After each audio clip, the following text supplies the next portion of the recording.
Bride എന്ന് പറയുന്ന ഒരു ന്യൂജൻ ബ്രൈഡ് എന്ന് പറയുന്നത് സാരി മാത്രമല്ല, സാരിയും ബ്ലൗസും ഏത് ബ്രൈഡിനും ഉണ്ടാവും. പക്ഷേ സാരിയും ബ്ലൗസും അല്ലെങ്കിൽ നെറ്റ് വെയിലുണ്ടെങ്കിൽ വെയിലും ഒക്കെ നമുക്ക് സ്റ്റൈൽ ചെയ്ത് ഡിഫറെൻ്റ് ആക്കാം.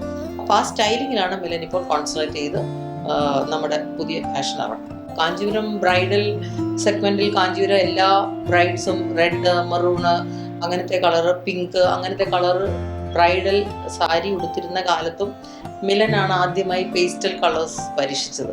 പേസ്റ്റൽ കാഞ്ചീപുരം ആദ്യമായി ഫാഷനായിട്ട് ഇറക്കിയത് മിലനാണ്. അല്ലെങ്കിൽ ഞങ്ങളാണത് വീവ് ചെയ്ത് പേസ്റ്റൽ കളേഴ്സ്, ഇംഗ്ലീഷ് കളേഴ്സ് എന്നൊക്കെ പറയുന്ന കളേഴ്സിൽ തന്നെ കാഞ്ചീപുരങ്ങൾ കൊണ്ടുവന്നു. ട്രെൻഡ് ഇപ്പോൾ എന്താണോ ട്രെൻഡ്, ആ ട്രെൻഡിനെ നമ്മൾ അൺഫോളോ ചെയ്യണം. ആ ട്രെൻഡിനെ മാറ്റി മിലൻ ഒരു പുതിയ സ്റ്റൈൽ കൊണ്ടുവരണം. ആ സ്റ്റൈലിനെ കുറിച്ച് ഞാൻ കുറേ ആലോചിച്ചപ്പോൾ എനിക്ക് മനസ്സിലായി കളേഴ്സ് വെച്ചിട്ടുള്ള പ്ലേ ആണത്. അതിൽ ഏറ്റവും നല്ലത് പേസ്റ്റൽ ഷെയ്ഡ്സിൽ, അതും കാണാത്ത ഡിഫറെൻ്റ് ആയിട്ടുള്ള പേസ്റ്റൽ ഷെയ്ഡ്സിൽ പേൾ വെച്ചിട്ട് കുറേ കളേഴ്സ് പേളിനെ ഡൈ ചെയ്ത് കളേർഡ് പേളാക്കി ബ്ലൗസ് ചെയ്തു.